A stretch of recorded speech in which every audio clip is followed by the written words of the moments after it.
এক যুবকের কাছে দীর্ঘদিনের সঞ্চয় করা অনেকগুলো স্বর্ণমুদ্রা ছিল।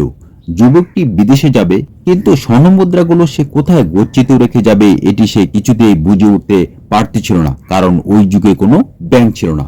স্বর্ণমুদ্রাগুলো সে একটি কলসির মধ্যে ভরে বাগানের মাটির নিচে পুঁতে রাখলো এবং বিদেশ চলে গেল। দীর্ঘদিন পর যুবকটি বিদেশ থেকে ফিরে আসলো, কিন্তু যুবকটি কিছুতেই মনে করে উঠতে পারতেছিল না বাগানের মাটির নিচে কোথায় সে স্বর্ণমুদ্রাগুলো পুঁতে রেখেছে। যুবকটি অত্যন্ত চিন্তিত এবং হতাশ হয়ে গেল, কারণ তার দীর্ঘদিনের সঞ্চয় কি এভাবেই নষ্ট হয়ে যাবে। যুবকটি ইমাম আবু হানিফার কাছে গেল এবং তার সমস্যার কথা বলল।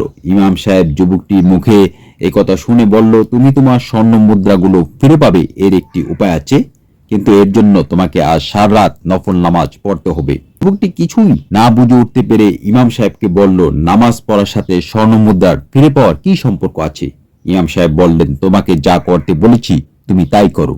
যুবকটি কিছুটা চিন্তিত এবং হতাশ হয়ে বাসায় ফিরে গেল এবং বাসায় গিয়ে এশার নামাজ পড়ার পর 2 রাকাত নফল নামাজ পড়ার নিয়ত করলো এবং সে মনে ভাবলো আজ সারা রাতেই নফল নামাজ পড়বে।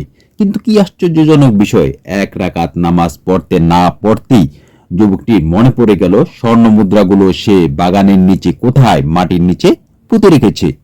সে দ্রুতই আরেক রাকাত নামাজ পড়ল এবং একটি কোদাল নিয়ে বাগানের ওই নির্দিষ্ট স্থানে গেল এবং মাটি খুঁড়ে ঠিকই স্বর্ণ মুদ্রার কলসটি ফিরে পেল। যুবকটি তো আনন্দে আত্মহারা। সে পরের দিন ফজর নামাজ পড়েই ইমাম আবু হানিফা রহমতুল্লাহ আলাইহির কাছে গেল এবং সমস্ত ঘটনা খুলে বলল এবং এর কারণও জানতে চাইল। ইমাম সাহেব বললেন, শয়তানি তোমাকে ভুলিয়ে দিয়েছিল স্বর্ণমুদ্রার কলসটি তুমি কোথায় রেখেছো, কিন্তু তুমি যখন সারা রাত নফল নামাজ পড়ার নিয়ত করেছো, শয়তান চায় না তুমি সারা রাত নফল নামাজ পড়ে অনেক বেশি নেকি অর্জন করো। তাই সে সাথে সাথে তোমাকে স্বর্ণমুদ্রার কলসটি তুমি কোথায় পুঁতে রেখেছো সেটি মনে করিয়ে দিয়েছে। এই ঘটনা দ্বারা বোঝা যায় শয়তান মানুষের ক্ষতি করে, আবার শয়তান মানুষের উপকারও করে, কিন্তু মানুষের ক্ষতি করার নিয়তেই সে মানুষের উপকার করে।